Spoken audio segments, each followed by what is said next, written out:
Good morning बच्चों, कैसे हो सभी? बहुत बढ़िया, वेरी गुड। ओके, तो चैप्टर हम कौन सा कर रहे थे?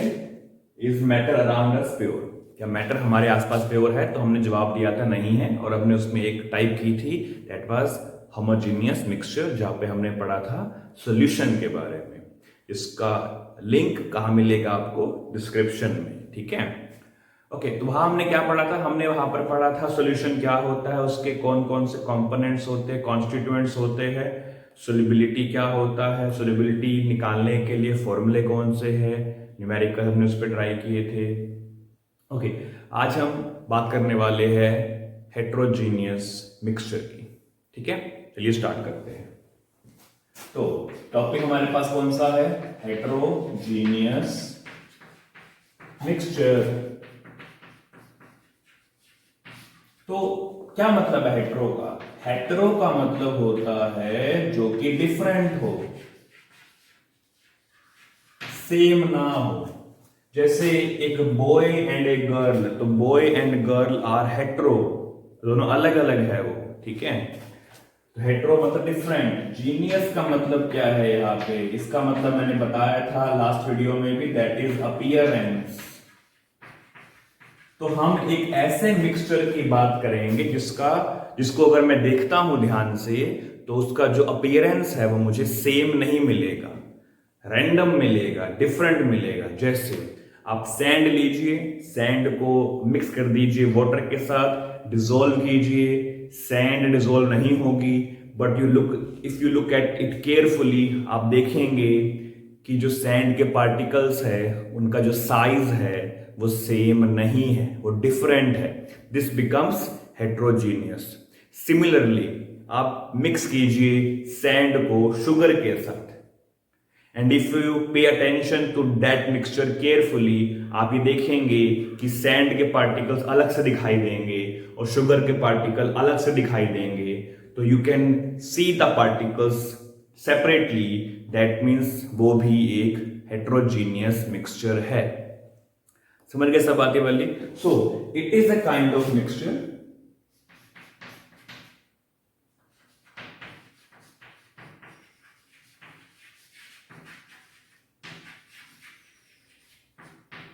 in which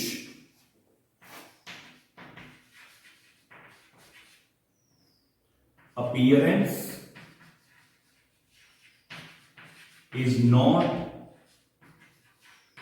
same throughout.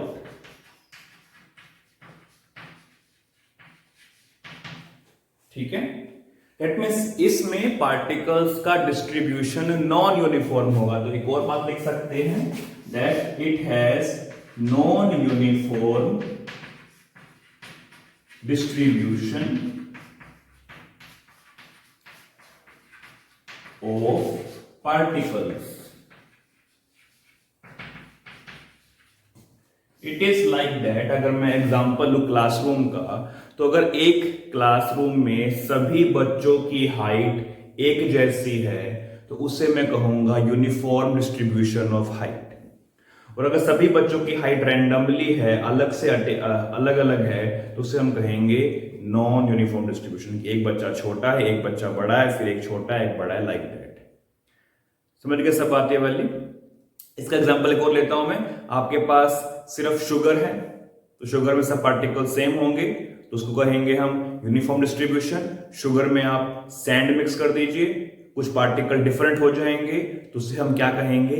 Non uniform distribution. समझ गए सब बात ये वाली? Very good. तो हेट्रोजीनियस मिक्सचर टू टाइप्स का होता है। पहली टाइप है कोलोइड और दूसरी टाइप है सस्पेंशन।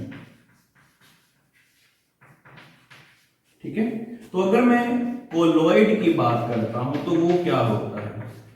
इन कोलोइड हमारे पास दो कॉन्स्टिट्यूएंट्स या दो कंपोनेंट्स होते हैं, जिसे मैं नाम देता हूं डिस्पर्स्ड फेज का। डिस्पर्स्ड फेज, पहली गलत हो गई है, डिस्पर्स्ड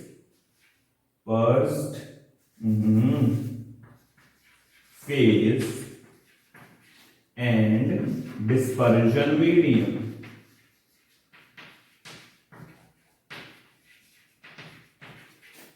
ठीक है। तो dispersed phase and dispersion medium. जैसे सॉल्यूशन में आपको याद होगा हमने पढ़ा था सोल्यूट और सोलवेंट के बारे में, है ना। तो dispersed phase is like solute, dispersion medium is like solvent, ठीक है। सोल्यूट सोलवेंट में कंप्लीटली मिक्स हो जाता है तो हमारे पास बनता है solution. Dispersed phase does not mixes in dispersion medium, rather it disperse, वो फैल जाता है उसमें। फैलने का मतलब क्या है कि आपके पास एक कंटेनर में रेत भरी हुई है, उसको आपने जमीन पे फेंक दिया तो वो रेत वहां पे फैल गई, तो आप क्या कहेंगे, the sand dispersed on the floor. Mix नहीं हुई है, डिस्पर्स हुई है, ठीक है। अब क्योंकि मिक्स नहीं हुई है, डिस्पर्स हुई है, तो उसको हम सेपरेट कर सकते हैं, ठीक है। तो आई विल से इन colloid dispersed phase is dispersed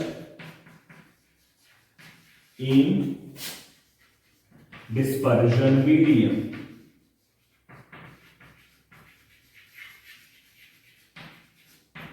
ठीक है।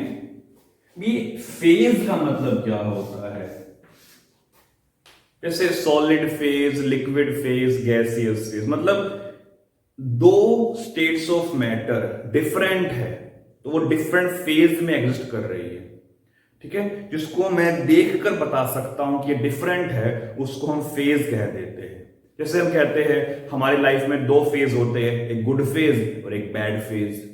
हम गुड फेज को बैड फेज से सेपरेट कर सकते हैं ना।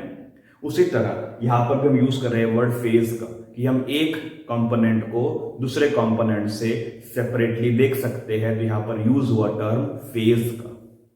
समझ गए सब बात ये वाली, वेरी गुड, इसे नोट कर लेंगे।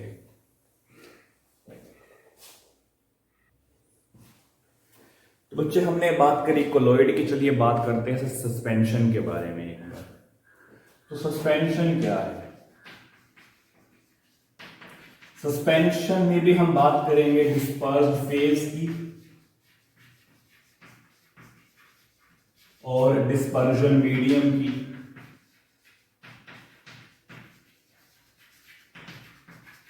ठीक है, तो इसमें भी पार्टिकल्स डिस्पर्स्ड होते हैं, फैले हुए होते हैं, सस्पेंडेड होते हैं।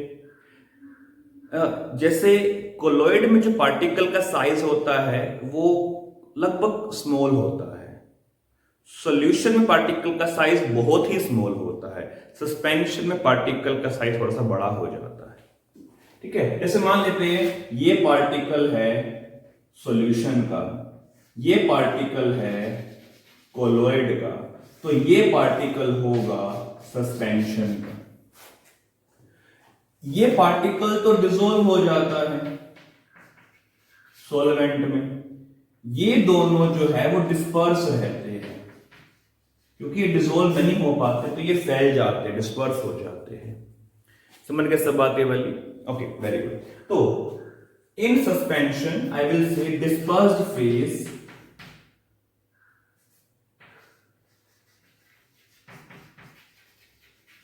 is suspended, or I can say dispersed in dispersion medium.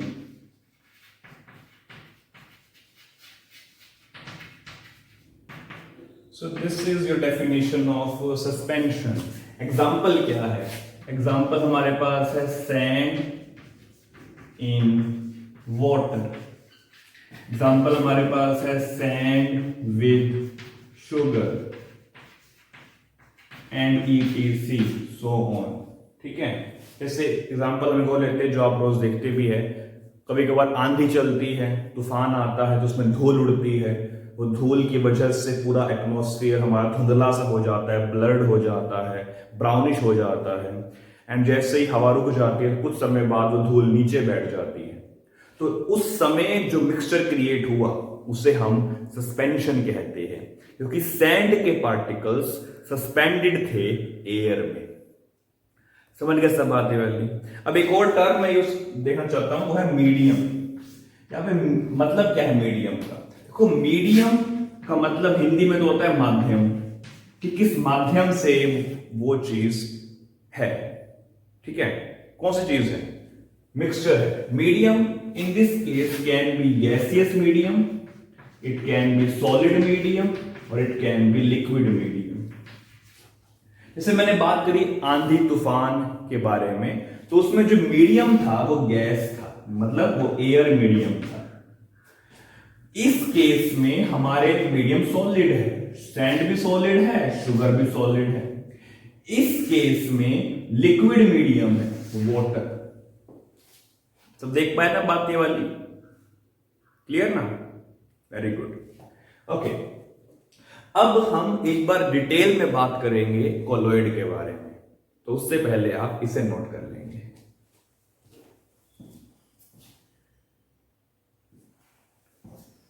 तो चलिए बच्चे, अब जरा बात करते हैं एक बार कोलॉइड के बारे में, उसकी कुछ प्रॉपर्टीज जानेंगे, साथ में समझेंगे कितने टाइप के हमारे पास कोलॉइड होते हैं। ठीक है, तो डेफिनेशन हम कोलॉइड की लिख चुके हैं पहले। मैं अब एक बार जरा कोलॉइड की कुछ प्रॉपर्टीज के बारे में समझा देता हूं। सबसे पहली प्रॉपर्टी तो है कि ये हेट्रोजीनियस मिक्सचर है।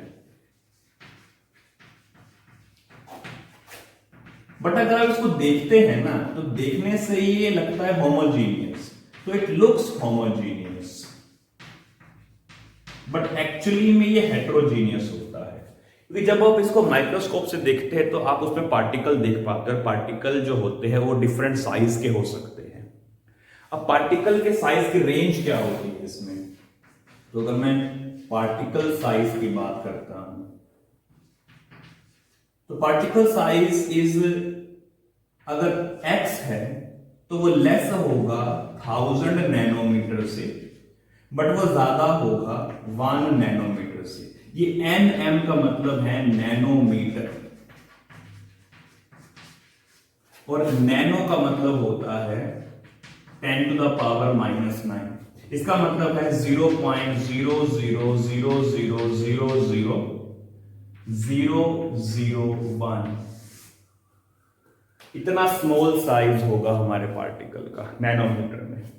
तो कोलॉइड में पार्टिकल का साइज इस रेंज तक होता है। क्योंकि यहाँ पे रेंज की बात हमने कर दी है, तो कुछ पार्टिकल स्मॉल भी होंगे, कुछ पार्टिकल लार्ज होंगे। तो यह पार्टिकल्स होमोजेनियस नहीं है, इसलिए क्या कहलाया गया ये? Heterogeneous mixture. Okay, third, these are quite stable. अब क्वाइट स्टेबल का मतलब क्या है? और बेसिकली यहां पर स्टेबल का मतलब क्या है कि मैंने एक डिस्पर्स्ड फेज को मीडियम में डिस्पर्स करवा दिया, तो कितने समय के बाद डिस्पर्स्ड फेज और मीडियम सेपरेट हो जाएंगे? जितना ज्यादा समय लगेगा सेपरेट होने में, उतनी ज्यादा स्टेबिलिटी होगी। ठीक है, तो स्टेबल का मतलब यहां पर क्या है? It is the time required for dispersed phase to separate from dispersion medium। ठीक है, जितना ज्यादा टाइम उतना ज्यादा स्टेबिलिटी। तो मोर टाइम रिक्वायर्ड, इसका मतलब है more stability. They are quite stable. तो सेपरेट तो हो जाते हैं ये, बट समय लगता है। सॉल्यूशन जो होते हैं ना, सॉल्यूशन आर स्टेबल। अगर आप सोल्ट को वाटर में डिसॉल्व कर देते हैं and you keep it for let's say 1 year, तब भी सोल्ट वाटर में डिसॉल्व रहेगा, it will not be separated। तो they are very stable, solution is very stable। ठीक है, समझ के सब बातें वैल्यू नोट कर लेंगे।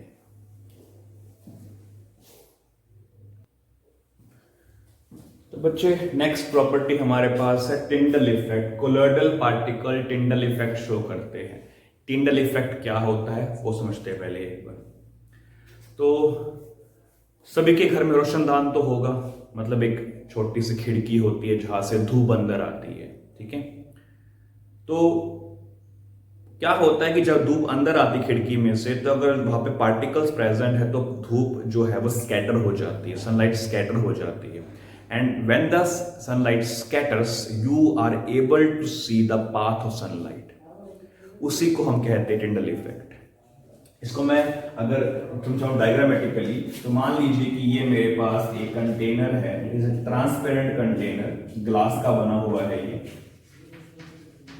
इसमें मेरे पास प्रेजेंट है कोलोइडल सॉल्यूशन, तो यहां मेरे पास कोलोइड प्रेजेंट है। यहां पे मेरे पास है टॉर्च, ठीक है, ये टॉर्च लाइट एमिट करेगी, ठीक है। यहां पे मैंने रख दिया अपना आई पीस, जहां से मैं देखूंगा। तो जब ये लाइट इसमें से पास होती है, किसमें से पास होती है, कोलोइड में से पास होती है, तो हमें यहां पे लाइट का पाथ ऑब्जर्व होता है। When you are observing this path of light, this is called Tyndall effect.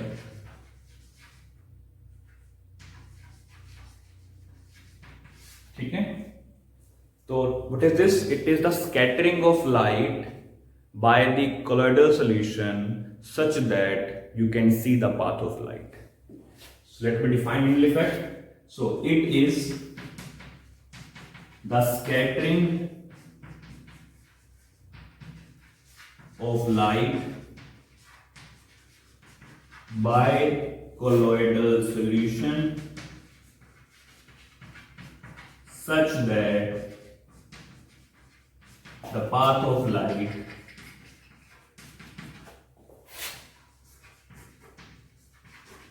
can be seen. ठीक है, this is called Tyndall effect. ये कभी कभार बादलों में भी होता है, तो जब बादल थोड़े से कम डेंस होते हैं, they are almost white, when the clouds are white और उसमें से लाइट पास होती है, then also you can see the path of light. This is also called Tyndall effect. ये होता है जंगल में भी, पेड़ों के बीच में से जब लाइट निकल के आती है, आप पर कुछ पार्टिकल्स होते हैं, उन पार्टिकल्स के वजह से लाइट स्कैटर हो जाती है, जिसकी वजह से आप उस लाइट का पाथ देख पाते हैं। That is called Tyndall effect. समझ गए सब बातें वाली? Very good. तो बच्चे अभी हमने किया प्रॉपर्टीज ऑफ कोलोइड, ठीक है। अभी हम बात करेंगे टाइप्स ऑफ कोलोइड के बारे में, जिसका बेसिस होगा dispersed phase and dispersion medium. मतलब उनके अकॉर्डिंग कोलोइड कितने टाइप का होता है, हमें वो देखना है, ठीक है। तो बात करेंगे types of colloid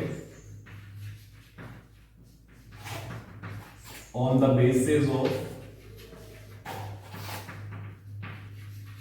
dispersed phase and dispersion medium. तो डीपी एंड डीएम, इस डीपी और डीएम को इंस्टाग्राम से बिल्कुल भी रिलेट ना करें, ठीक है।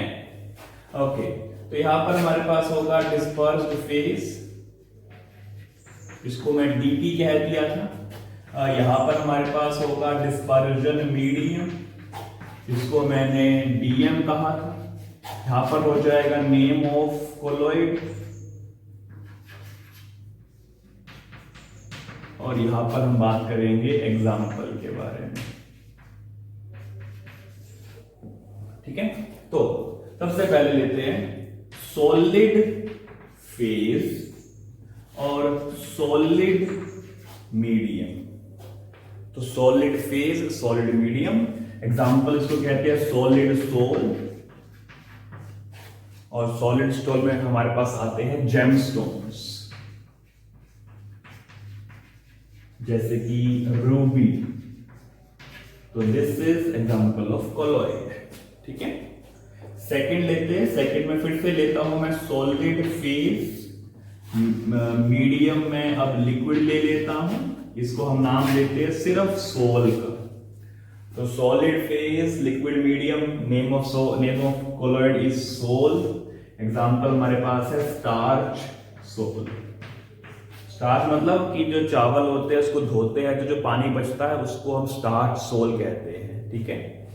ओके, थर्ड सॉलिड फिर से लेंगे फेज, इस समय गैस मीडियम होगा, इसको हम कहते हैं एरोसोल। एग्जाम्पल हमारे पास क्या है, smoke. Smoke is an example of aerosol. ठीक है। फोर्थ में हम लेते हैं लिक्विड फेज। लिक्विड फेज लेते हैं और साथ में लेते हैं liquid medium. Liquid phase, liquid medium, इससे हमें मिलता है इमल्शन। एग्जाम्पल क्या है हमारे पास, पेंट। एग्जाम्पल क्या है हमारे पास, मिल्क। तो paint and milk are the example of that. Okay, next लेते हैं फिफ्थ। हमारे पास है फिर से लिक्विड फेज, और अब मेरे पास मीडियम हो गया है गैस। इसे भी हम नाम देते हैं एरोसोल का। एग्जाम्पल हमारे पास होगा फोग, जो धुंध जमती है सर्दियों में, वो एग्जाम्पल हमारे पास इसका है, एरोसोल का, लिक्विड डिस्पर्स्ड इन गैस मीडियम। सिक्स्थ हमारे पास है लिक्विड डिस्पर्स है सॉलिड के अंदर, इसको हम नाम देते हैं जेल का। जेल में कौन सा आता है, शेविंग जेल आ जाती है हमारे पास, and other kind of gels जो भी हम यूज करते हैं। ठीक है। ओके, सेवंथ हमारे पास है गैस फेज। गैस फेज हमारे पास है लिक्विड, ले लेते हैं हम इसमें, क्या लेते हैं इसमें हम, लिक्विड हमारे ले लेंगे मीडियम। इसको हम नाम देते हैं फोम का, FOAM, फोम। जैसे कि शेविंग क्रीम से फोम बनती है ना, झाग बनती है जो, वो जैसे कि साबुन को रगड़ते तो झाग बनती है, वो यही है। लिक्विड में गैस भरी होती है तो फूल जाता है, इसको हम फोम कह देते हैं। जैसे कि स्प्रे करते हैं होली पे, जो कलर स्प्रे करते हैं वो फोम की झाग की तरह बाहर निकलता है, वो फोम का एग्जांपल हमारे पास है। 8 हमारे पास फिर से गैस फेज होगा। मीडियम हमारे पास अब सॉलिड है, इसे हम कहते हैं सॉलिड फोम। सॉलिड फॉर्म के लिए हमारे पास एग्जांपल कौन सा है, रबर। ठीक है, तो this will be the example of solid form. या फिर एक और एग्जांपल हमारे पास है स्पंज। तो स्पंज भी हमारे पास क्या है, सॉलिड फॉर्म। ठीक है, आई थिंक सभी को ये सभी पॉइंट समझ में आ गए होंगे, इसे नोट कर लेंगे। ठीक है, ओके।